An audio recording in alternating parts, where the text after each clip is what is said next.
Friends, എല്ലാവർക്കും ചെമ്പനിപ്പൂവിൻ്റെ പുതിയൊരു promo വീഡിയോയിലേക്ക് സ്വാഗതം.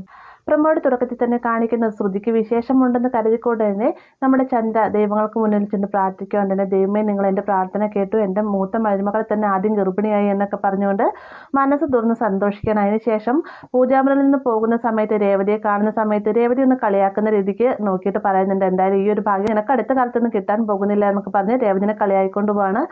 ചന്ദ്രയുടെ വാക്കുകൾ വല്ലാതെ തന്നെ രേവതിനെ വേദനിപ്പിക്കുന്നുണ്ട്. അതിനുശേഷം രവിയുടെ അടുത്ത് നിന്നിട്ട് പറയുന്നുണ്ട്, എന്തായാലും ഈ ഒരു വിശേഷം ഞാൻ ആഘോഷിക്കാൻ തന്നെ തീരുമാനിച്ചു എന്നൊക്കെ പറയുന്ന സമയത്ത്, ഇതെന്താ വല്ല മത്സരമാണോ എന്ന് നമ്മുടെ രവി ചോദിക്കുന്ന സമയത്ത്, അതേ മത്സരം തന്നെയാണ്. നിങ്ങളുടെ അമ്മ പറഞ്ഞിരുന്നില്ലേ, ആദ്യം ഗർഭിണിയാകുന്ന ആൾക്കാർക്ക് ആയിട്ടൊരു സമ്മാനം നിങ്ങളുടെ അമ്മ കരുതിയിട്ടുണ്ടെന്ന് പറഞ്ഞിരുന്നല്ലോ, വീടിൻ്റെ ആധാരം തയ്യാറാക്കി വെച്ചോളാണ്ട് നിങ്ങളുടെ അമ്മയോട് പറഞ്ഞു, അതിനുള്ള ആൾ റെഡി ആയിട്ടുണ്ടെന്നൊക്കെ പറഞ്ഞോളാൻ പറയുമ്പോഴത്തേക്ക് രവി പറയുന്നുണ്ട്, ഓ അതായിരുന്നല്ലോ നിന്റെ മനസ്സിൽ, അതായിരുന്നല്ലോ ഇത്ര വലിയ സന്തോഷം എന്നൊക്കെ ചോദിക്കുകയാണ്. അതിനുശേഷം നമ്മുടെ ശ്രുതി ഗർഭിണിയാണെന്ന് അറിഞ്ഞുകൊണ്ട് തന്നെ ശ്രുതിക്ക് കഴിക്കുന്നതിന് വേണ്ടി കുറച്ച് മാങ്ങ കൊണ്ടുവരുന്നുണ്ട്. സമയത്ത് മാങ്ങ തറയിൽ വീഴാൻ കേട്ടോ.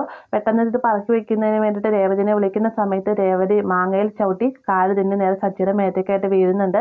ഇത് സമയത്ത് രേവതിയെ താങ്ങി നിർത്തുന്നത് നമ്മുടെ സച്ചിയാണ് കേട്ടോ. അപ്പോൾ അങ്ങനെ രണ്ടുപേരും പരസ്പരം നോക്കുന്ന സമയത്ത് ഇതൊന്നും ഇഷ്ടപ്പെടാതെ തന്നെ ചന്ദ്ര അവിടെ നിൽക്കുന്നുണ്ടാവും. അപ്പോൾ ഇത്രയുമാണ് പ്രൊമോയിൽ ഉൾപ്പെടുത്തിയിട്ടുള്ളത്. വീഡിയോ ഇഷ്ടമായെങ്കിൽ ലൈക്ക് ചെയ്യാനും കൂടെ ചാനൽ സബ്സ്ക്രൈബ് ചെയ്യാനും മറക്കരുത്.